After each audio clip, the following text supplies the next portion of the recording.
জানো ছোট গিন্নি, আমিই বড় গাধা ছিলাম যে তোমার বোনেরে বিয়ে করছিলাম। আরে দুলাভাই, আপনি শুধু গাধাই না, অন্ধও ছিলেন। দেখো ছোট গিন্নি, গাধা হইতে পারি, অন্ধ ছিলাম না। অন্ধ যদি নাই হইতেন, বোনের পাশে আমিও ছিলাম, আমারও আপনি দেখতেন। বলছি না পুজোর মার্কেট করে দিতে পারবো না, কানের কাছে জ্ঞান জ্ঞান কেন করো? দেখো শেষবারের মতো বলতেছি, দুর্গাপূজা মার্কেট করে দিবা কি না? তুমি হাজারবার বলো পুজোর মার্কেট করে দেবো না, কি করবা বলো?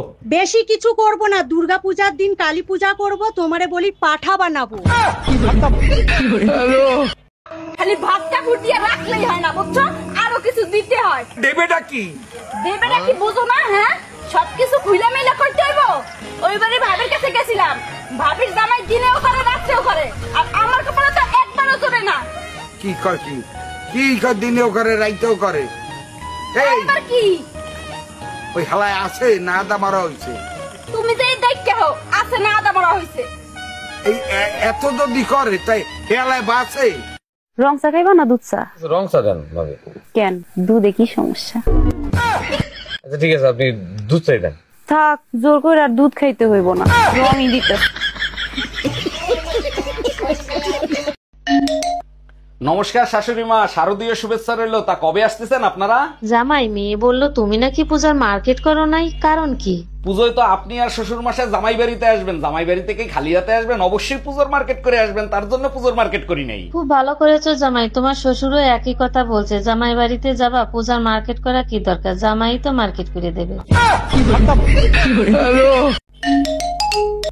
হ্যালো, কই তুমি কি করতেছো? শিগগিরই রান্নাঘরে যাও তো। তোমার যন্ত্রণায় তো কোনো কাজ করে শান্তি পেয়ে না। কি হয়েছে, রান্নাঘরে কি দুধ চড়াই থুয়ে মার্কেটে গেছো? আরে না, এত কথা বললো না তো, রান্নাঘরে ঢুকে গ্যাস লাইটটা জ্বালাও। লাইটার কোন জায়গায় রাখছো? আচ্ছা পাইছি, জ্বালাইছি, বলো এখন কি করব? কিছু করতে হবে না, পাশের বাসার ভাবি বলতিছে আমাদের রান্নাঘর থেকে নাকি গ্যাসের গন্ধ বের হচ্ছে। हम इसका पति है, हमको सिर्फ फांसी का सजा चाहिए। আচ্ছা, আগের জন্মে তুমি কি পুণ্য করে আসছিলা যে আমার মতো এত সুন্দর বউ পাইছো? আগের জন্মে পুণ্য করি নাই, পাপ করছিলাম, একটা কুত্তা পিড়ে মেরে ফেলাইছিলাম। আমি বিশ্বাস করি না, অবশ্যই কোনো ভালো কাজ করছো, তা না হলে আমার মতো সুন্দর বউ তুমি পাইলা কি করে? কুত্তা মরার আগে অভিশাপ দিছিল, পরের জন্মে আমি তোর সাথে থাকবো, সারাদিন ঘেউ ঘেউ করবো, সুযোগ পাইলেই কামড় দেবো। যাদের ঘরে বদ মিজাজি বউ আছে তাদেরকে বলতেছি, বউ পিটাইয়া কখনো মানুষ করা যায় না। তার চেয়ে কাজ করবেন, বাজার থেকে 2 কেজি গুড়া মাছ এনে দিবেন, দেখবেন ঠিক হয়ে গেছে। সকাল সকাল দেবী দর্শন হয়ে গেছে, মনে হয় আজকে সারাদিনটা ভালোই যাবে। দেবীর আরাধনা ঠিক মতো না করতে পারলে দেবী কোন সময় কোন রূপ ধারণ করবে ধারণাও করতে পারবা না। আচ্ছা, মা দুর্গা একা একা বাপের বাড়ি যায়, তুমি আমার সাথে করে নিয়ে যাও কেন? তুমি তো শিব না, তুমি হইলা কলির কেষ্ট, সুযোগ পেলে রাসলীলা শুরু করে দাও তার জন্য। এই যে ভাইয়া শুনছেন, একটা হেলমেট দেন তো। হ্যাঁ বেবি বলো। বেবি, আমার কিন্তু ফার্স্ট টাইম, যা করবে একটু সাবধানে করো, আমার কিন্তু অনেক ভয় করতেছে। আরে বেবি তুমি একদম টেনশন নিও না, কোনো রিস্ক নেবো না, হেলমেট নিচ্ছি, আমরা নির্জন জায়গায় চলে যাব। এই যে ভাইয়া, আপনি যে হেলমেট নিতে এসেছেন সেই হেলমেট আমার কাছে নাই, পাশে ফার্মেসি আছে, ওইখান থেকে নেন। আবে ওই কানা সুদা, নোংরা চিন্তা ভাবনা বাদ দে, গার্লফ্রেন্ডে স্কুটি চালানো শিখাবো, হেলমেট দে।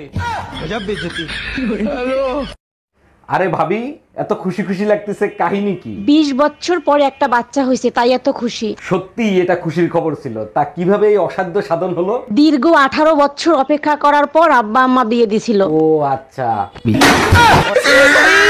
মারো, বুঝি মারো, মারো।